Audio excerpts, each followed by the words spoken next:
Hello, everybody. I am back. It is Sunday. I had to ask myself, what day is it again? I've been out of town like all week. Uh, Wife and I were in Monterey, taking some time away from all of our responsibilities. Monday, Tuesday, Wednesday, with of course some travel time in there. But we had a nice time in Monterey. Rented a bed and breakfast. Rented part of a bed and breakfast. And really had a nice relaxing time. Then I came back from that, and on Friday, um, had to help move my mom, who is 83. So we're getting her out of harm's way into a better situation. She was living up in the Piney Woods and couldn't have that. She was living by herself. Dad died some years ago, and she was living by herself. Couldn't have that, but also can't have her living in the Piney Woods in California because why? Burning to death is a problem if you live in the Piney Woods in California. She lives in Magalia, which is just up the road from Paradise, the city of Paradise, which burned to the ground. I went to Magalia, as I said, on Friday, and as soon as I entered the lower reaches of the town of Paradise, which you have to go through to get to Magalia, I could smell the ashes, the burnt, the not the smoke. It's just the burn. The burn. Everything is burned, and you can smell it. Uh, it even made my nose kind of uh, congestion. You know how it is like when you allergies. You know how you get, maybe you don't have allergies, but when I get into dust or something like that, my whole face just kind of starts to swell up. So as I entered Paradise, which is the town that burned, the smoke just made me kind of have a reaction to it. Yeah. So mom is out of there. It's all over with the shouting. We have to sell her house and her RV and some other stuff, and that'll happen fairly quick. Hopefully before the next fire. That'd be nice. And then I don't have to worry about her. However, everyone else still has to worry about whatever their situation is, and this video is somewhat about that. Was hearing on the news this morning. I guess I was reading the news. I'm really tired today, so I can't remember if I was listening to the news or reading the news. But anyway, the news was that the people at the National Weather Service, the U.S. National Weather Service, NWS, are now warning people that they are so understaffed that they won't be able to provide timely warnings. I'm actually going to need these timely warnings of severe weather.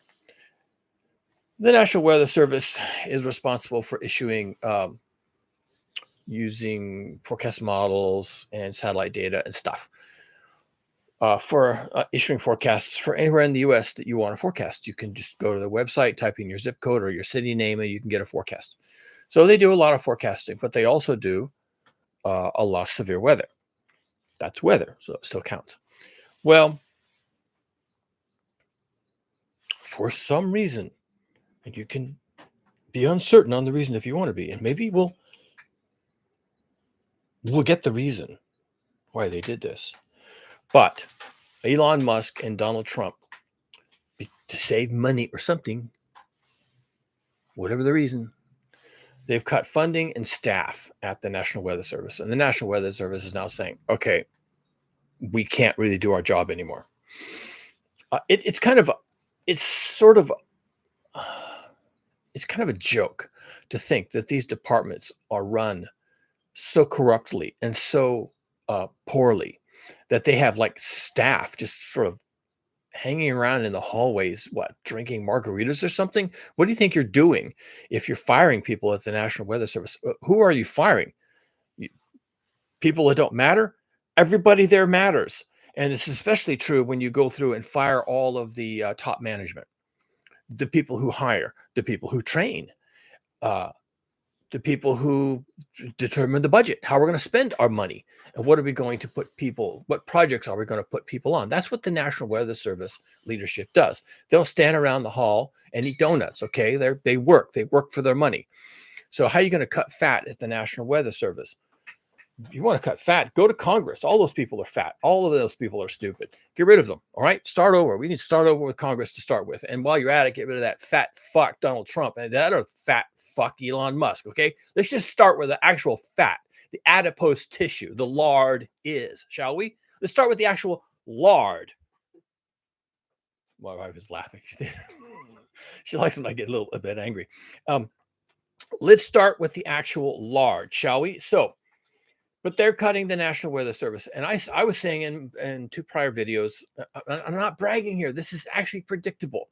I was stating that my expectation was not only were they going to cut the NOAA and cut climate science and cut a bunch of other stuff, that they're going to go after the NWS. And the reason they're going after the National Weather Service is because they issue warnings about severe weather. And you might think, well, of course they do. That's a good thing, right? No, that's a bad thing for these fuckers. When the National Weather Service is taking all this climate data, it's microclimates and it's really short-term data. But when they take all this microclimate data and they make severe weather forecasts, then they're talking about the physics of the Earth dynamic system. They're not talking about physics. They're not talking about global heating. They're not talking about the real math behind all this. But their computer models are using the real math, and they're having to deal with the massive heating in the Gulf of Mexico. Yes, it's the Gulf of Mexico, people. And all the weird weather fronts that are coming down from Canada because of the breakdown of the polar vortex and a bunch of other stuff. All of this data goes into these severe weather forecasts. And of course, with or without the forecasts, all this phenomena happening in the world, the physical world, goes into making this severe weather. And it is weather, and it is severe. And it's going to be severe whether we talk about it or not, because physics. You jump out of the back of a plane without a parachute on, you fall and you hit the ground. Not because you were planning to do that, not because someone told you that's what would happen, not because you understand gravity or the math, or you understand, Newton's force equations. You're going to hit the ground because physics. That's what you do. You jump out of an airplane without a parachute. You hit the ground. Whether you believe that or not is of no consequence. Physics is real. So even though the Trump administration and Elon Musk, fat turds, are gutting the National Weather Service, it doesn't stop the severe weather from happening. They don't create severe. I'm saying things that sound moronic, right? But I have to say these things because you have to wonder why they're doing this. If you gut the National Weather Service and you gut the Climate Prediction Center and you gut the Severe Storm Prediction Center and you get rid of the administrators and you cut their budget, do you think you're going to save people from tornadoes? Because exactly the opposite happens. Now these people won't know. And my point in my last video is actually that is the point. People won't know. And so this morning, as I was moving around the house, I was ranting, and my wife, good natured as she is, was putting up with me, knowing that she's my only outlet if I'm not on YouTube. So here I am on YouTube. Now she can go about her business, not deal with me. I was ranting this morning that people are never going to know what hit them. They're not going to know. And we say that a lot. You never knew what hit him. Generally we say that about a relationship or a romance, right? Yeah, he never knew what hit him. Well, people aren't going to know what hit them. Literally, they won't know. I mean, they'll know when they're in the middle of a tornado. They'll know, and they'll say, "Oh, I guess this is a tornado." So on some intellectual level, they'll know. Oh, my roof of my house just got ripped off. Huh? I wonder what that is. And that must be a tornado, or that must be the wind, or something like that. They'll kind of know. But that's not what we're talking about. We're talking about a warning. And some of these warnings can be projected out several days. I subscribe to this YouTube channel, Max Velocity, and he does a pretty good job. Doesn't do a good job as I would like, but he's good at what he does. He's a meteorologist. He just graduated from college. Why am I telling you these things? I don't know. So generally, using the output from the National Weather Service. He can look at the charts and the maps, and he can then explain those in common vernacular what these things mean. Plus, people don't know how to go to the National Weather Service and find this stuff for themselves. And if they do find it, they can't really interpret it. It's just a bunch of colored blobs on the map with hatch marks and how severe will the storm be? It'll be a 4 out of 5, and people don't understand what all that stuff means. So Max will be looking at these maps and saying, okay, this means this and this means the other thing.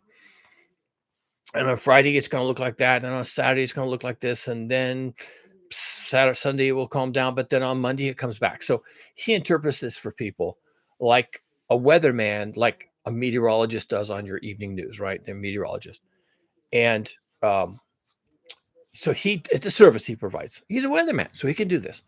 I mean, not only is he allowed to do it, he does it reasonably well. Actually, he does a pretty good job.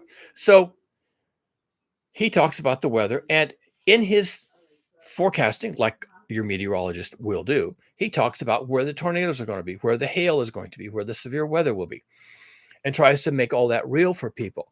Now, what are you doing when you do that? You're giving them a warning, and the warnings will come out as like, well, you need to tie down everything in your backyard. You need to have a plan for evacuation. You need to have a plan for where you're going to be if a tornado comes into your neighborhood.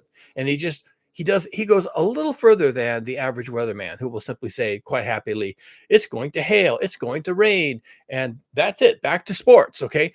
And Max goes a little further. It says how to prepare yourself. Ryan Hall, who's kind of working the same side of the street, says something like, let's see if I can remember it. Don't be scared, be prepared. Now, I actually disagree with that. You should be scared. Be very afraid. Not just because there is weather coming, but because this weather is becoming worse and worse with every passing year. Now, that is something that neither Max nor Ryan nor any of these other weather people will talk about. And the other thing I noticed they're not talking about, which is kind of interesting, you think they might, is the massive cuts, defunding, and firings at the National Weather Service. Without the maps and other projections coming out of the NWS, they don't have much to talk about. Now, they can talk about the day of the event and the aftermath. So we just had an event. I was just looking this up, in fact, because I was on the road, so I wasn't paying attention. Here's the news in case you didn't get it, because of course you didn't. They don't want you to know. I did a query here at Google. How many people are dead from the May 16th tornado? It was an outbreak. It was plural. At least 28 people have died due to the tornado outbreak of May 15th to the 16th. The deaths occurred in states like Kentucky, Missouri, and Virginia. Specifically, 19 people were killed in Kentucky, 7 in Missouri, 5 of which were in St. Louis, a big town, and 2 in Virginia. The storm caused widespread damage and significant loss of life. So that's what the AI wants to say about that.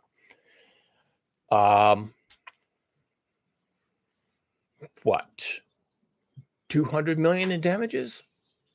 I like to kind of guesstimate what the cost of these things are. If you have 19 people dead, that's a lot of destruction. Assuming you have to blow down 100 structures to catch 19 people in the crosshairs, then to catch one person in the crosshairs, then 1,900 people dead is 1,900 buildings. If you think that those buildings on average are going to cost $1 million to rebuild, and some of them, if they're businesses or schools, quite a bit more than that. Let's say on average $1 million. Then you're looking at $19 million just in Kentucky alone.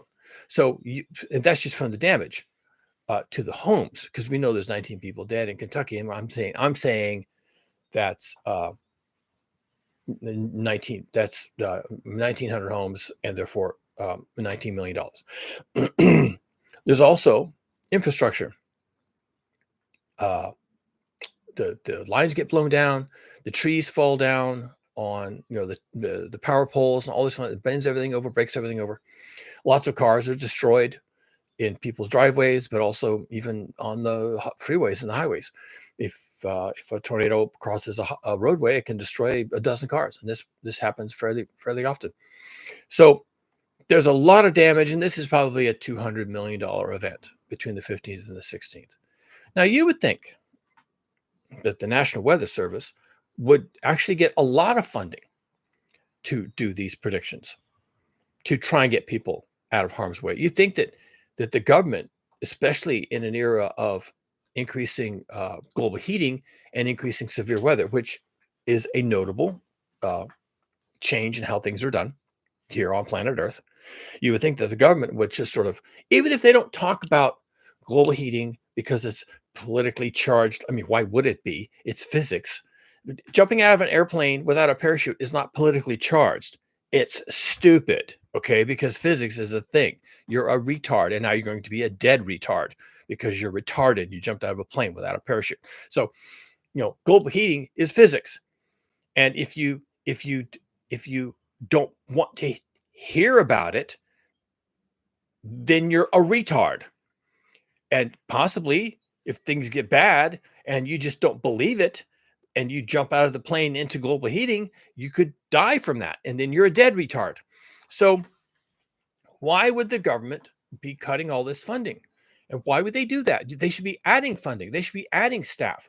They should be putting up even better satellites to get even more data. They should have more data collection on the ground. They should, and then FEMA, and I think the Storm Prediction Center, some bunch of people, they have to go out to all these communities to see a tornado. They have to go out and assess all the damage, and then they have to assess how many people were hurt, and then they have to gather all this data on how much of this was local funding loss, how much of this was state, how much of it was county. They have to collate all this information. Every time there's a tornado outbreak, there's 200 U.S.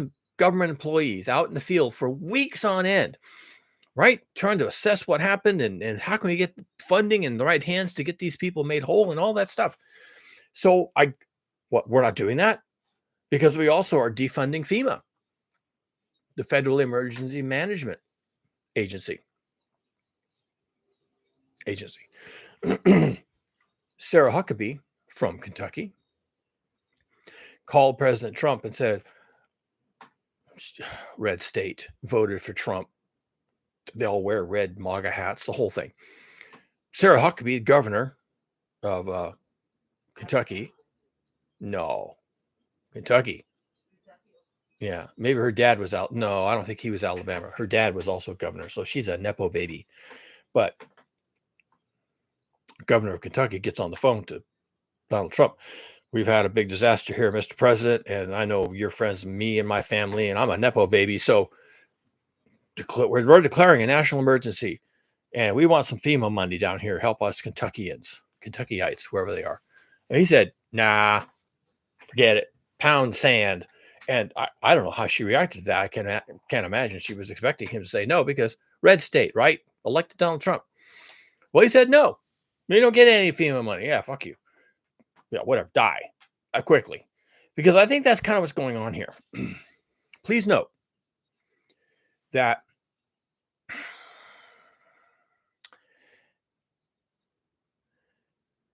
when the U.S. government, National Weather Service, NOAA, Storm Prediction Center, right?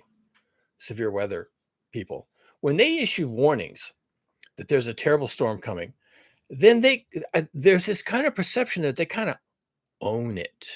Do you see? They kind of own that thing.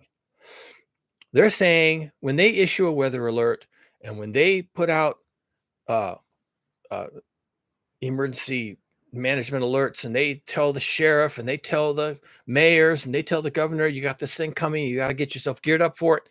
They kind of own it. It's just this intellectual thing, right?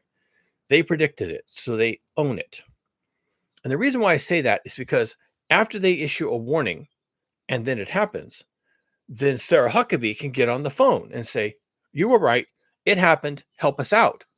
So they don't want to own these things. That doesn't stop them from happening, because physics is real, right? But they don't want to own it. They want it to happen. And then in the aftermath, they can deny all responsibility.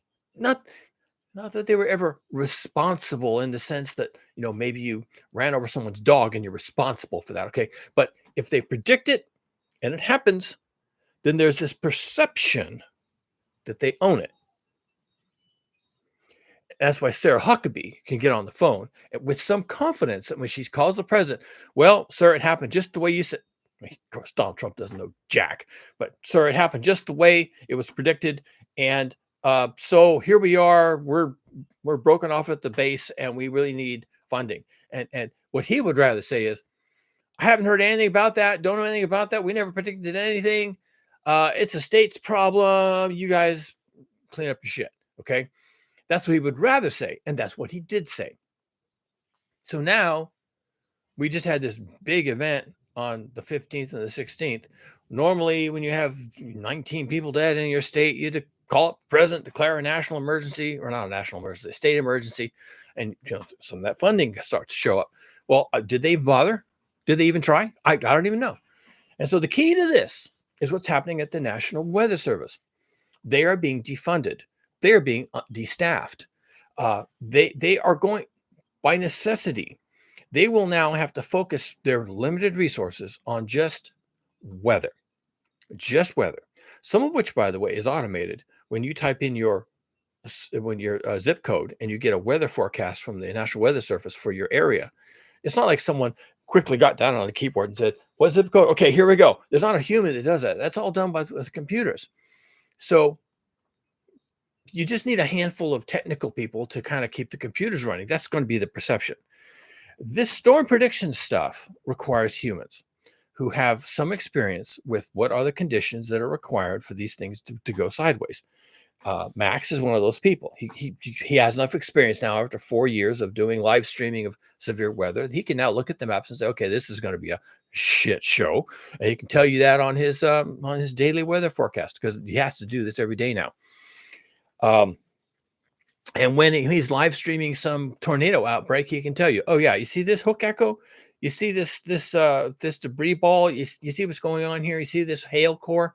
Yeah, you need to be in your shelter. You need to be underground. You need to be in a safe space, and you need to stay there until this passes over your area.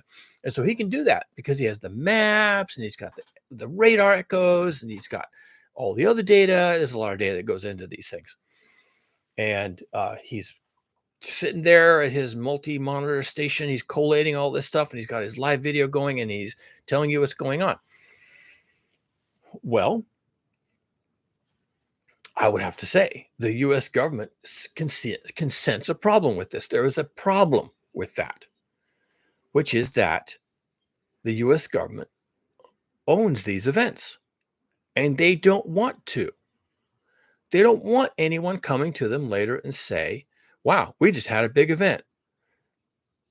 They want this to be a local problem, because if it's a local problem, then there is no reaction to it.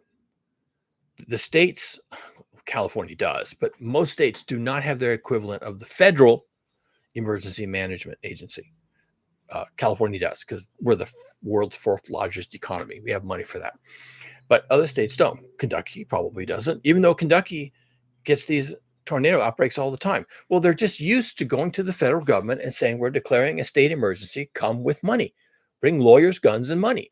And so they don't manage this stuff themselves locally. They don't have to. They have FEMA, and they're a red state, and they're always voting, Republicans into power. And so they figure when the phone rings, the Republicans will pick it up and say, yes, we're going to send lawyers and money. Okay.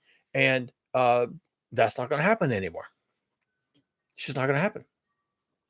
Now, in my prior videos on this exact topic, which I've been predicting now for months, based on the behavior of the Trump administration, so it's easy to predict. They're very predictable. I've been predicting for months that they were going to do this. Oh, and by the way, it's going to get worse. I expect, let me continue with my thought. And the reason they're doing this, the reason they're doing all this, is because they don't want people to know. It's very specific. They just don't want you to know. Here's what happens in a scenario where there's no storm prediction center, there's no National Weather Service crew who puts together these alerts and warnings. There's no local people at the state level who receive these alerts and distribute them out to the news rooms in all the TV and radio stations. So none of that happens. Eventually, there's not even going to be satellites in the sky to help determine what's happening on the ground. And there's not going to be even eventually radar stations, which are often government funded to track the progress of these storms across the ground. Just none of that will exist anymore. You know, the radar station might actually be there, but if the government is able to fire enough people, then eventually you can't have the staff sitting in the facility waiting for a storm to come by because, hey, you know, we got other things for you to do because we don't have any funding. We don't have any staff. There's other things you could be doing instead of sitting around waiting for a storm to show up, you know, and they'll be out in the field or out in the offices or doing something else. So this storm prediction people will be gone. They'll be doing something else because otherwise they're sitting around waiting for the storm. And that's the point. That's the point. This is the ultimate denialist play. They have to do this. This is not something that's happening and it's on an accident. Denialist leadership has a big problem. When they're running around saying this is a hoax, it's caused by the Chinese and all this stuff, when they're saying all these things, they're up against a very salient problem, which is that it happens every day. You can say that something is a hoax, but if it's happening every day, then you look like a goober, right? You look stupid. Well, they're not stupid. They're ideological and greedy and corrupt and evil. That's not the same thing as stupid. Evil people are usually the least stupid people. I mean, sometimes stupid people do bad things, but you would not call them evil. You would call them stupid. Oh, he did that? He cut off his hand with that chainsaw? Well, that's because he's stupid. No one should have allowed him to be anywhere 10 feet from a chainsaw. Least of all using one and cutting off his own hand because the guy's a moron. So these evil people are not stupid. They're smart. You have to be really smart to be really evil and get away with it. So these are evil people who have an ideology and they're going to drive forward their ideology no matter the cost. But the one thing they can't escape is reality. And they can be ideologically driven and they can be politically motivated and they can be greedy and evil and in the clutches of evil people, but they can't stop reality. So what's the next best thing they can do? And they have to do this. If they're going to be in denial and they're going to try and convince everybody that none of this is happening and none of it's true, and there is no global heating, and there is no climate change, and there is no severe weather, there's nothing to worry about. Just go home and watch TV. Go watch The Simpsons. Don't watch the news, okay? If they're going to do that to people, then they can't have warnings go out, and they can't even have people understanding that there's a problem. Now, in my other video earlier, I called it Three Little Monkeys. What are the three little monkeys? You know, see no evil, hear no evil, speak no evil. So they deprive us of words. We can't have conversations. They deprive us of data. We can't think about what's happening. But they can't deprive us of reality. Reality is going to happen anyway, but it's going to happen without a warning, without discussions, without a strategy, without any help from anybody. You're just going to get pummeled. You're going to get hammered. The hammer is going to drop. You're going to get hammered, and then you're going to have to deal with it. And when you deal with it, you're not going to be thinking, well, we got a warning, it was coming. You're not going to be thinking that. You're not going to be thinking, oh, the government has been trying to help us with this. You're not going to be thinking that thought because there was no warning. And there is no National Weather Service that does this. And there is no Storm Prediction Center. And there is no climate research. And there's nobody talking about these things. And your nightly meteorologist just talks about whether there's going to be rain or not, because they've all been taught through all this Machiavellian machinations from the Trump administration. They've all been taught that if you say anything that constitutes a warning, you're going to lose your job, because they don't want to own this. They don't want their fingerprints on this. They want a tornado to come through your community, and that needs to be a personal problem. That's your personal problem. And that's what they're engineering. It is the next step in denial. It's the next step in global heating denial and climate change denial is you have to get rid of the data, get rid of the people who generate the data, get rid of the people who could predict what's going to happen, get rid of the people who can speak to this, the science educators and the engineers. Just get rid of those people. There's no fingerprints on these disasters. They just come from God. They don't come from physics. They don't come from the sky. They don't come from the Gulf of Mexico. There's nothing attributable to global heating or climate change. They're not getting worse. They're not, they don't exist at all. There's no problem. And if you just had a tornado tear the roof of your house off, that's just a random thing. Nobody knows what causes that. Nobody knows anything about that. And you know, and it never happened. That's their attitude, is it never happened. And look what happens to people who get hit by these things. I mean, we have 19 dead people in Kentucky. Look what happens to those people. They were in their houses. Tornado comes, slabs their house. Their body is located some quarter mile away in the rubble. Look what happens to those people. Oh, they're dead. They don't care. They're dead. I mean, they cared just before they were dead. But after they were dead, they didn't care anymore.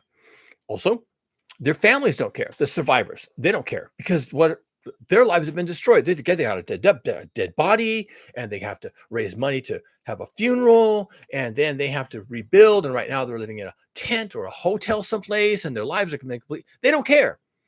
They don't care about the tornado. They really don't. And they don't care about the severe weather. And they don't care that they didn't get a warning. I mean, someone might lament, someone should have warned us. Well, what would you have done with the information? Like normal, you wouldn't do anything because everyone's in denial. You see, everyone's in denial. It can't be true. It must be a hoax because that's what they keep telling us. And so when it happens, you don't have any hook that you can hang that information on. And you've got a dead relative, and you've got a house that's been blown to splinters, and your car is turned upside down in somebody else's backyard, and your life has been completely turned upside down. And these people are out of the picture. You're completely out of the picture. And unless a government employee shows up and says, how can I help you? They are in no position to go looking for help. No position whatsoever. They are in no better position to go looking for help than a poverty-stricken Filipino living on the beach in the Philippines is able to go looking for help after a typhoon comes ashore. Their tar paper shack has been blown out to sea. They got 3 dead relatives. They survived. They're scrambling around looking for food, and no one in the entire planet cares about them. Well, these people in Kentucky are poor as dirt, and no one on the planet cares about these people. Nobody, and even their own government doesn't care about them. Donald Trump will tell you, you live in a red state, you're poor, you voted for me, I don't need you anymore. That's what he says. I don't really need you to vote for me. Because he has power without them. And now they're just a problem. A little tornado comes to their village, and all of a sudden they're on the phone, give me money, give me bread, give me a tent. It's like, whatever, that's your problem. It's a local problem. Live somewhere else. I mean, this is their attitude.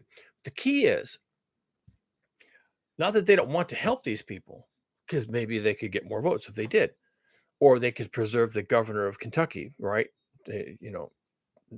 Huckabee, and keep her in power if they help the people of Kentucky. They don't care about any of that. What they care about is that none of this can be acknowledged.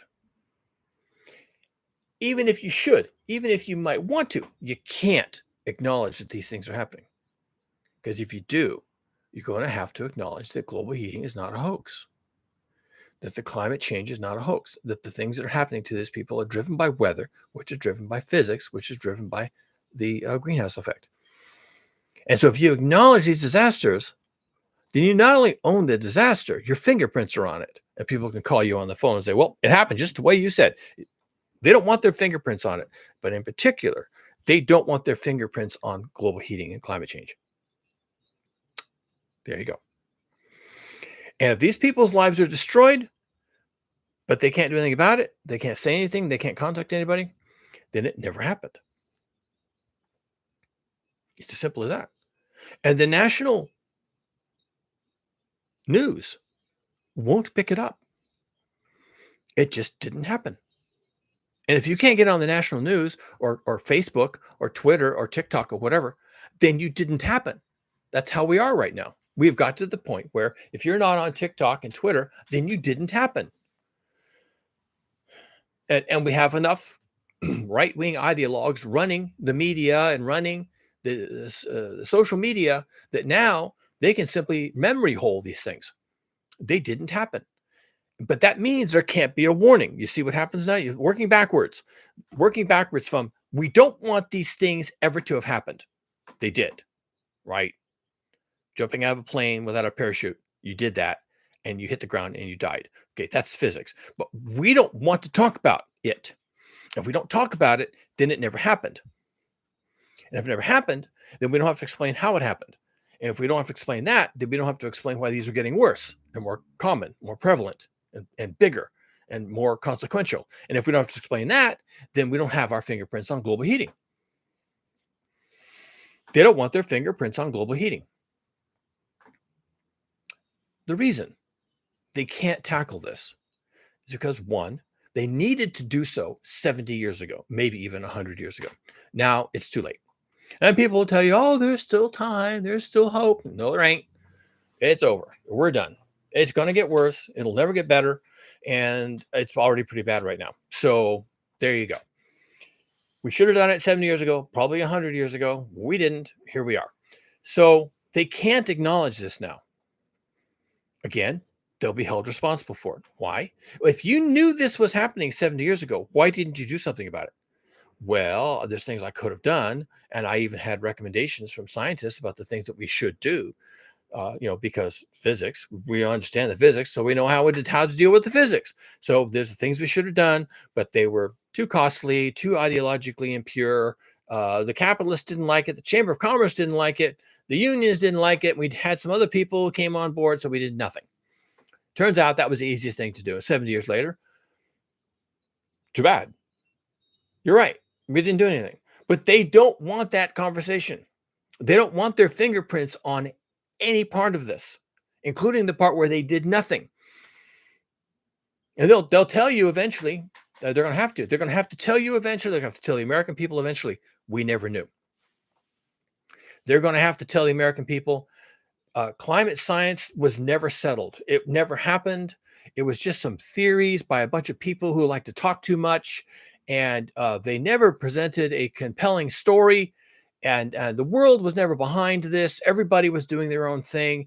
If we had known, if prior presidential administrations had known, well, we probably would have done something. But we just didn't know. And James Hansen, who was he? Came before Congress? He was a nobody. No one understood anything he said. And all those IPCC reports, that's just Europeans. And the Europeans are all effeminate and they're always worried about things that no one else understands. And we don't pay attention to the Europeans. And they didn't even know what they were doing. And they didn't do anything about global heating anyway. So why should we? And none of it made any sense. The scientists had their heads so far up their ass they couldn't explain anything to us regular, normal people, right? The people that count. And so what could we do? We couldn't do anything. That's going to be the narrative going forward. We didn't know. And no one could have predicted any of this. And this is all three little monkeys. See no evil, hear no evil, speak no evil. But they did know. They knew. They knew a long time ago. And James Hansen was brought before Congress to testify under oath about the importance of getting a grip on, he was calling it global warming at the time. Well, we're way beyond that now. It's not global warming. You'd be lucky if you had some global warming. You'd be lucky if you had some climate change.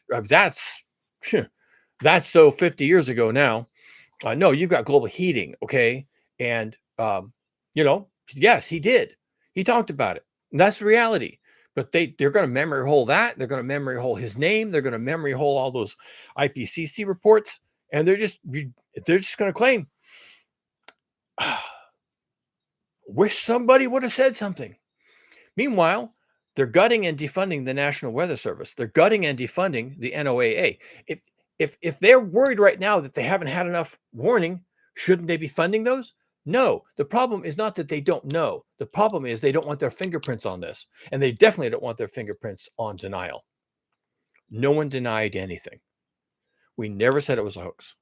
We never said it was the Chinese because we didn't know. We had nothing to say about this. It was never in the public domain discussion. We never had congressional hearings on this. We never had budget for this. No one was ever assigned to look at climate change. No one was ever assigned to do storm prediction. It never happened. We were never in that business. We never knew. And they have to do this because they're denialists.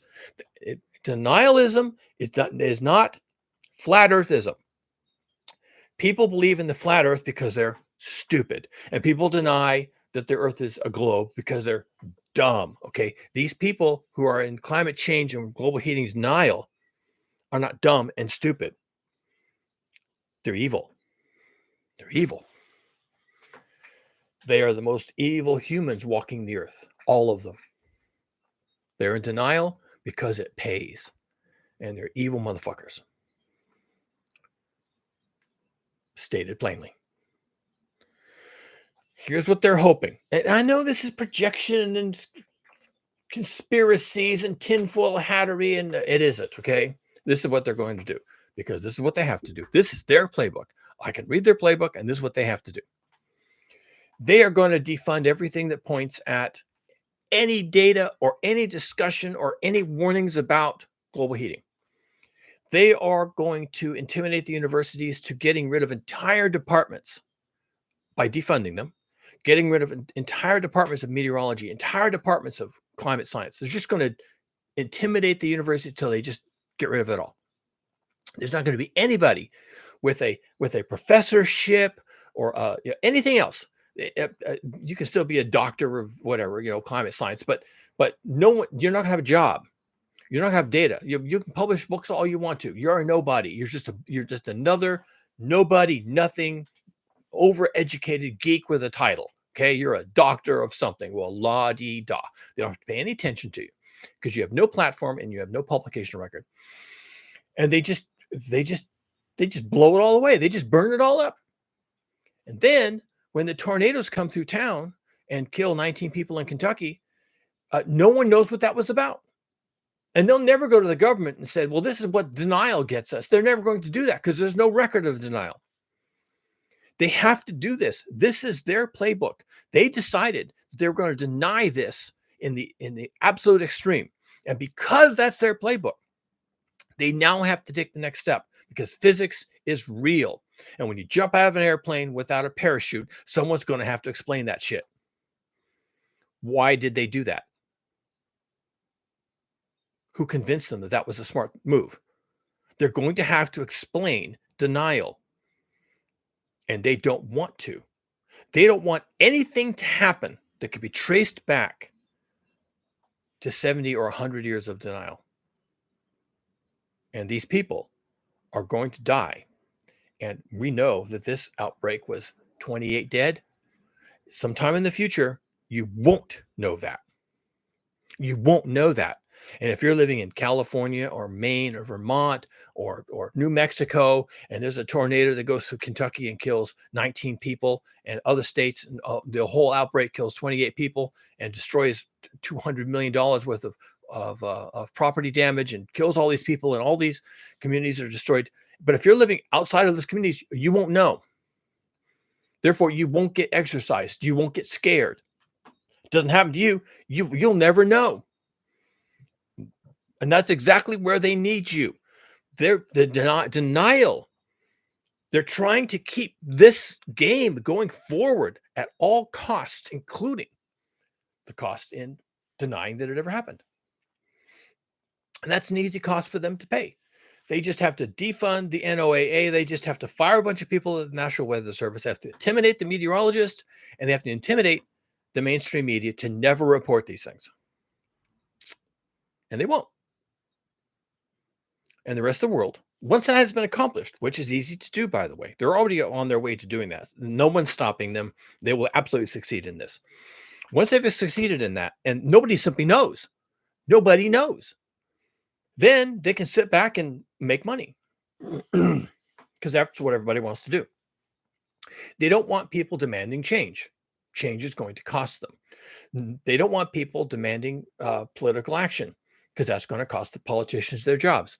Nobody wants, nobody in government and leadership wants anyone to deviate from the driving and flying and buying and your job and your career and your credit card and going to school and going to university and doing all these things. They want you to keep doing those things. But if you ever become aware of physics and what's happening to you and what's coming for you, you may not do those things. You may lose hope in the future. And they don't want you to lose hope in the future. They want you to walk blindly, sleepwalking into the future. And on the occasion when you die, that's a personal problem.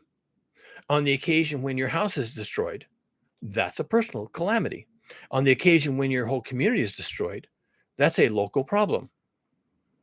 And that's where they want it. They just want people to have local problems that no one else in the world ever hears about. When there's a big flood in Pakistan, a bunch of people die. And of course, they die by the tens of thousands. When there's a big flood in Pakistan, a bunch of people die. You don't hear about it. The system over there is working. It's just that when 19 people die in Kentucky, it's still news here in the US. It's even news in Europe, by the way. But it won't be soon. It just won't be. And when it's not, and when you just stop hearing about severe weather happening, I want you to remember why you're not hearing about that. Because it's critical that you not know. And people will have to abandon these states and counties. They'll have to abandon them. Because remember, no one's coming in on a white horse to give them money and a credit card to rebuild. No one's going to do that. That has now been gutted and defunded and fired. Oh, we're trying to save money so we can reduce the taxes on the rich. Okay, well, whatever your reason, the outcome was, this is probably the intent all along, to just make sure people don't know. And the places where people cannot live anymore will slowly empty. People will die. Once their community is destroyed and the jobs are destroyed, they're living in vans and mobile homes, and maybe the charities are bringing them food and water, but they eventually die. They become alcoholics and addicted to opioids, and they die. They just suffer and die. And the people who can leave these communities and these areas, they leave. And they don't carry stories with them. They don't say, oh, yeah, I'm a refugee from Kentucky. I had to move my business to California or Oregon or whatever. They're not going to tell you anything. They're not even going to tell you they're from Kentucky, because that makes them a refugee. And then you'll ask questions. You left Kentucky? Why'd you do that? You're from a red state. You voted for Donald Trump, emperor for life. And now you're living in Washington state. What, that didn't work out for you? What, explain that to me. They're not going to tell you anything because it's humiliating. Of course it is. They fucked up. They just majorly fucked up their lives. And now they're living in Oregon and they're trying to start their business over again because they had money, so they could leave. And they know they left behind hundreds, even thousands of people who couldn't. And that those people are now gone. They're lost. And places, Kentucky, Tennessee, Carolinas, Georgia, they'll just empty. One family at a time, one catastrophe at a time, one death at a time. They'll just empty. And those people who can move will go someplace else, and they'll bring money with them, and they'll be welcomed because they got money, and they'll set up shop someplace else, and they'll start their lives over again because they got money. And the people who don't have money won't, and they'll just stay in one place and they'll die. At the beginning of all this climate change, global heating stuff, I had a concern that the U.S. borders, and really even the European borders, would be assailed by refugees. And that really did happen in Europe. There was a climate catastrophe in Syria with the farmers. The farmers left their fields and they went into the big cities trying to survive, looking for food and shelter, right? Well, why wouldn't you? You can't farm anymore. You can't feed yourself. So you go into the big city and you're hoping someone will help feed you. And the Assad regime at the time told them, oh, you can't stay here. You're a problem. You're basically a foreigner. You're from the countryside. You're a farmer. You should be out there in your fields. Oh, the fields are all dried up and there's a drought and there's a catastrophe and a famine. Well, you can't live here because of all that. You have to go live somewhere else. So they sent 1 million people out of Syria into Europe. And that was a long time ago. And it was from that political decision not to keep their people and take care of them, but to send them on. Again, denial. It never happened. There's no problem in the countryside. Who are you? You don't belong here. Go home. You don't want to go home? Well, then go to Europe. I mean, it's just all sweeping it under the rug, which is what's going to be the mode going forward. They sent them to Europe.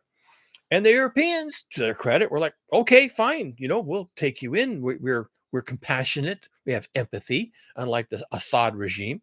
Okay, in Syria, we'll take you in. Well, they did, but what they got were angry people, angry at their own government, but also angry at the world, who were not culturally compatible, who were Muslim, and they were moving in communities that are all Christian and Jews, and it just was nothing but conflict.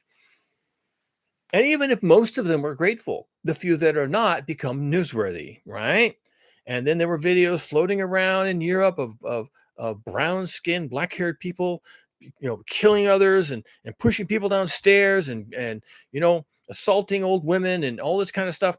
And who cares? Maybe it was 40 or 50 teenagers who were just having teenage moments, right? But they came from Syria and they were refugees and they were let into the country and now they're tearing the place apart. And from that, we got Brexit, we got Trumpism, we got border problems here in the U.S. Not that we have those, but that had to be true because Ermagerd, there's so many people coming across the border in Greece and in Turkey and whatever, and it's like they couldn't have that, right? So they made us afraid of the border. Not that we had any Syrian refugees coming across our border, but now you're afraid of the border too. And we got Trumpism and we got Brexit and we got all these Nigel Farage and all these alt-right movements. And now there's an alt-right Nazi movement in fucking Germany, for fuck's sake. And this is all because of what happened in Syria, which was climate change. And 1 million people who had to flee. And my thought when I was dealing with that, actually, I had this thought a little bit before that, but my thought all along was, oh yeah, when physics imposes its reality on people's lives, people are going to freak out. And in their desire to live, which everyone has, they're going to leave and they're going to go into neighboring countries and they're going to cross the borders in large numbers or sneak across or just barge across. If you have a big enough mass of people, they just break in and do what they want to do. And that this would be disruptive of communities. And then shortly after I was realizing all this was happening, Donald Trump came in for his first term and he was all about securing the border. And I said, well, yeah, here we go. And now we're going to militarize our borders. And he didn't because, again, he's a moron. He didn't know what he wanted, didn't know how to do it, couldn't convince any other states to do it, didn't want to spend the money, didn't have money, or would rather just be in denial. He just stirred people up about immigrants to get elected in the same way that the British stirred people up about immigrants to leave the EU, Brexit. So it's just leverage, right? We're just leveraging a scene and using it to get what we really want ideologically. Trump wanted to get elected. He wanted a conservative Congress, and the British wanted to exit the EU. So given that that's what they really wanted, they used immigration as a lever. And, do we have an immigration problem on our border? I don't know. Most of those people come over here and go to work. And what is that? Sorry. Something got in my mouth. Felt like a fish bone. It's probably just one of these stiff whiskers. So they can use this as a tool. But the point is, I was concerned that it would actually be a problem with the borders and people coming in. And these would be people who need a lot of stuff. They need food, clothing, shelter, medical treatments, education. They're bringing children, whatever. What we've learned is the point I'm trying to get to. Sorry. What we've learned, though, I read a study. And what we've learned, actually doing demography and modeling, is that these people will never leave their countries. The ones who left Syria and caused all the problems I've just mentioned were assisted in leaving Syria by the government. The government facilitated their departure from Syria for political reasons. They didn't want the angry farmers in the cities where the power brokers are. They wanted the angry farmers in Europe where they could fuck with things. And they did. and we got a Nazi movement in Europe, and we got Donald Trump in America. And the echoes from that political decision on the part of Assad echo to this day. But the studies say without that kind of facilitation and money, people don't leave. They're poor. And the rich leave. But let's just recognize that they are in places like Syria and Pakistan and India. The rich are like 1/10 of 1% of the actual population, probably less, 1/1000th of a percent of the population. So when they leave, no one even misses them. I mean, they take money with them. But apart from that, in terms of population, how many people live there, you don't even notice that they're gone. So nobody gets out of these countries because they're poor, unless the government is putting them on ships and sending them to Europe or something equivalent. These people never get out of their countries. And the study suggested that they die in place. And that's when I no longer was concerned about huge refugees crossing borders and causing problems in additional countries. Now, that could still happen. And by the way, the wealthy who will leave these stricken countries and come to, say, our country or maybe just California, that's most likely going to happen. They will cause disruptions apart from violence. Right here in the South Bay where I live, the price of housing is going up like an escalator. And they're all cash deals. People are paying all cash to buy houses, and it drives the price up. It's so bad that people who live in these areas, who are born here, will never own a home. That's just a fact. Again, it's like physics. It's like jumping out of a plane without a parachute. It's just a fact. So why is that? Why is there so much of an influx of cash, actual money in suitcases into these Bay Area communities? These are refugees. No, I don't know that for a fact. I haven't met these people. I haven't shook their hand, asked them where they're from. And if you ask them, they're not going to tell you, because under Trumpism, that would be a liability, that they're an immigrant. And they're an immigrant with money. They're starting businesses. They're buying businesses. They're buying housing. They're driving up the price of housing. It all looks great, right? It's all money. But it's a disruption. And it's okay. It's not your teenager pushing people off of escalators. It's or stabbing them in the piazza. But it's disruptive, because now the people who live in this community where I live, they can't afford the housing in this community because all this money came in from someplace else. Where does it come from? I don't know. Pakistan, India, Syria, right? Russia. People escaping, using their money to escape a bad situation caused by, in many cases, global heating. They're getting out. They're getting out. And the people that are poor are not getting out. They're dying in place. All this story by way of making a point. The people inside of the US, and the US is like, well, the lower US is like 48 countries, or at least if you break it up regionally, it's like maybe 6 countries. The US is like 6 countries, each of which is composed of 3 to 10 states. So these people will never leave. They can leave because we don't have internal borders. You can move from Kentucky to California by buying a bus fare, right? $180, and now you're in California, and you don't need a passport, and we can't send you back to Kentucky. You have every right to do that, but they won't leave. They certainly won't leave to come to California because they think California is a bunch of homeless, perverted trans people, right? So they're not going to come to California for cultural reasons. So they're stuck in Kentucky. They got no money. No one's giving them opportunities or telling them what to do. Unlike the Assad regime, which told their farmers to go to Europe and go cause trouble over there, no one in Kentucky is going to say that. And these people are just going to live out their lives, and their lives may be short and they may die. And this is what's going to happen with global heating. People are just going to vanish. People are going to vanish. And I incorporated this idea into this book that I am now completing. It's completely written.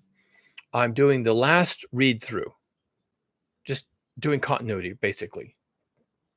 It took me so long to write it that there's probably parts in there that don't really fit anymore. And I may add a few parts that, make the plot make more sense. But One of the ideas I incorporated into the book, and I did this deliberately, and it's going to seem strange, but it's the idea of people vanishing. They just go away like magic. It's like magic, but it's not magic. Humans are organisms. They are made out of flesh and meat and bones. When they die, well, nominally, we would dispose of their remains in a sanitary and honorable way. We would bury them, or we would cremate them, and we'd scatter the ashes, or we'd do something.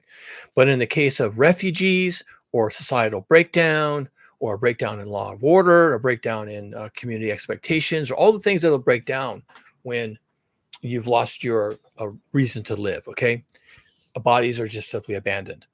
And if there's a lot of them and they happen all at once, then they stay abandoned. One of the great tragedies of New Orleans after the Hurricane Katrina came ashore was that there were so many dead people that it took weeks just to gather up the bodies. Just the process of that's a body, fetch the body, put the body in the boat, take the boat and the body to the morgue, put the person in the morgue. That whole fandango of managing a corpse takes time.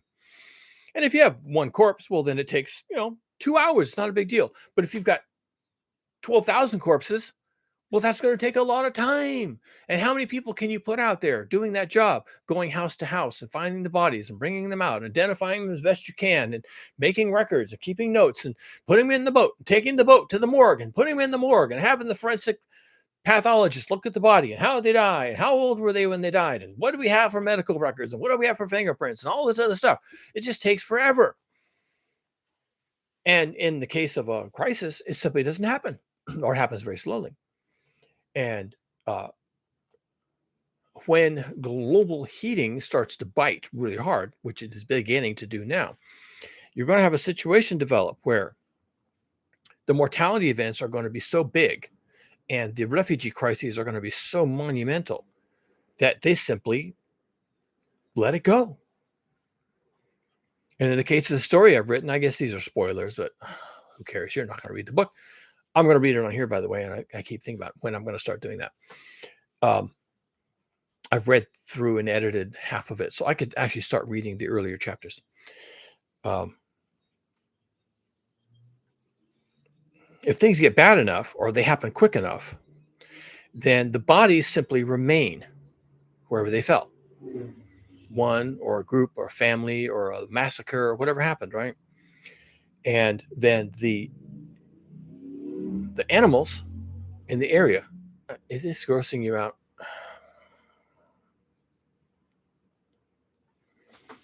Do I have to explain it? I'm going to read the story and I'm going to put the book on Amazon.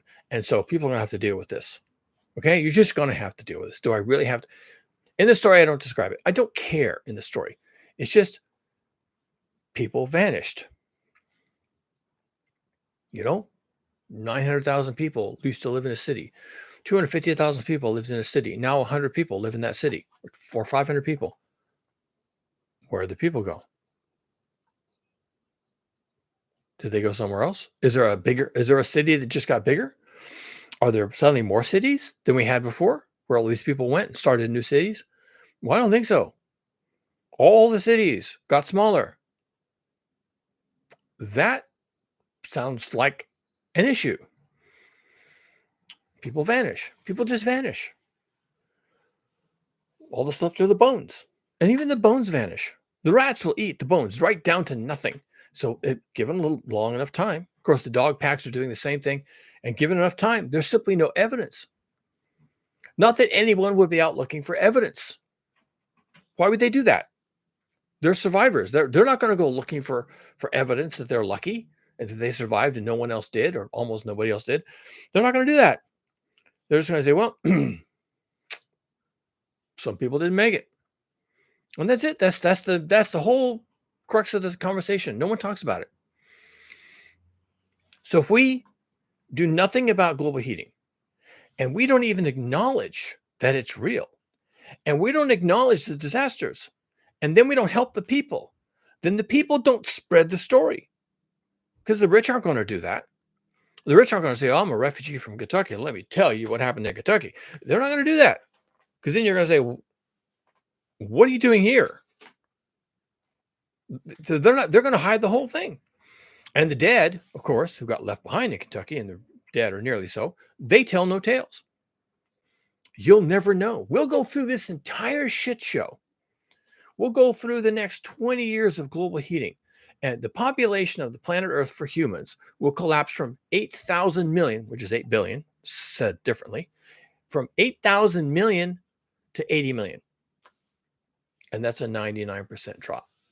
And 80 million people is still a lot of people. And if they collect in some of the larger cities that are able to provide services, and they've all got money, right? These are 80 million millionaires, right?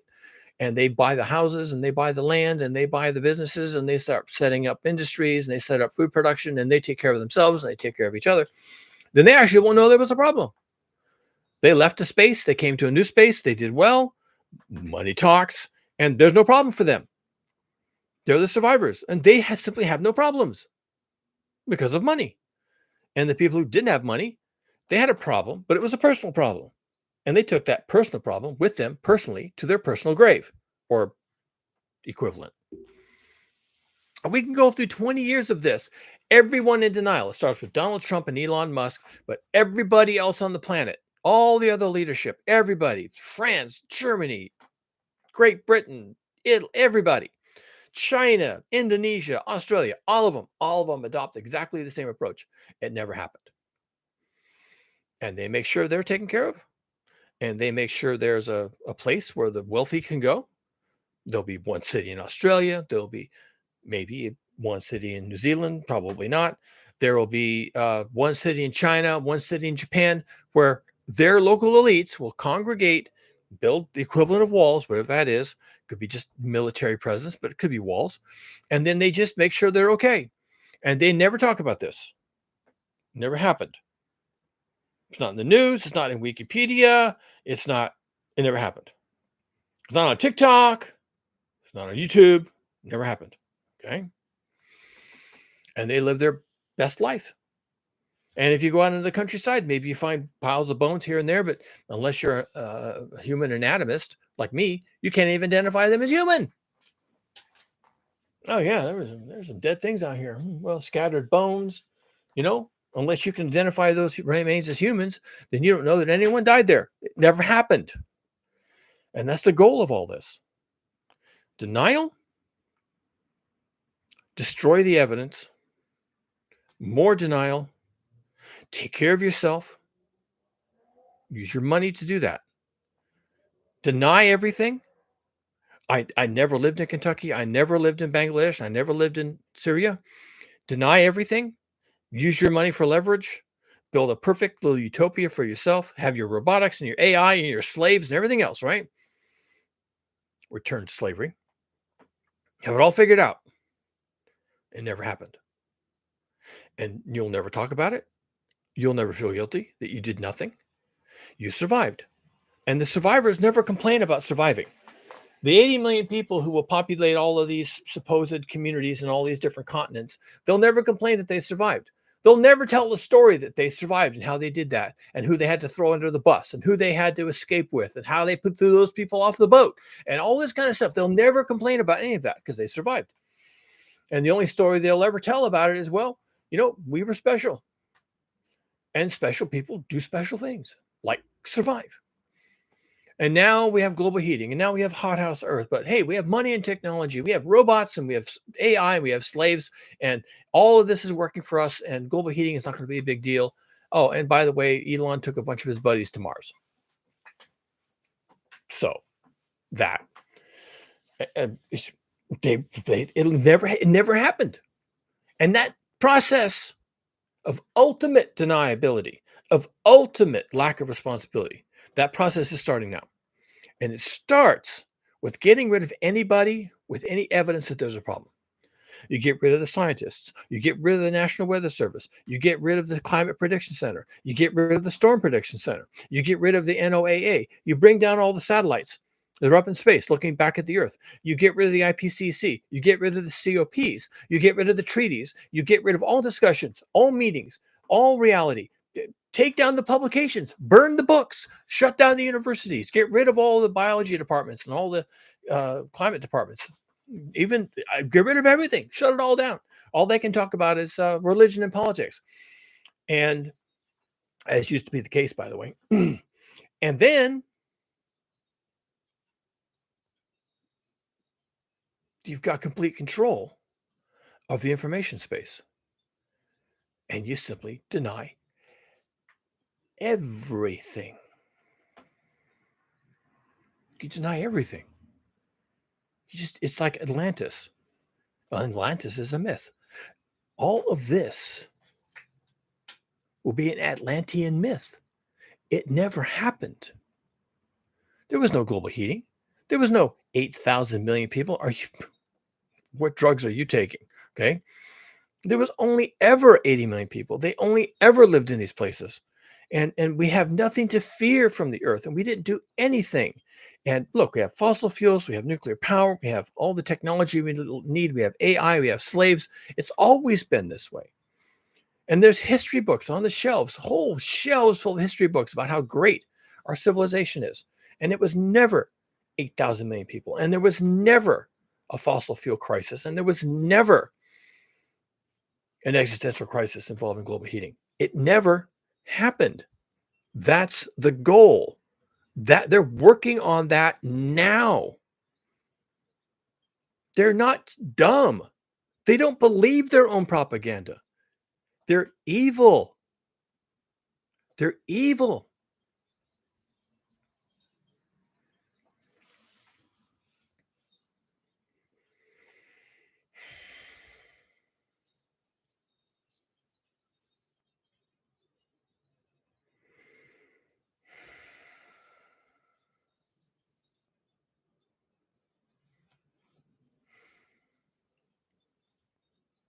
My advice to you,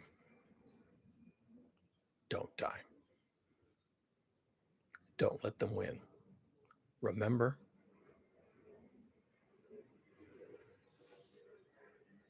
and while you're busy remembering, don't die.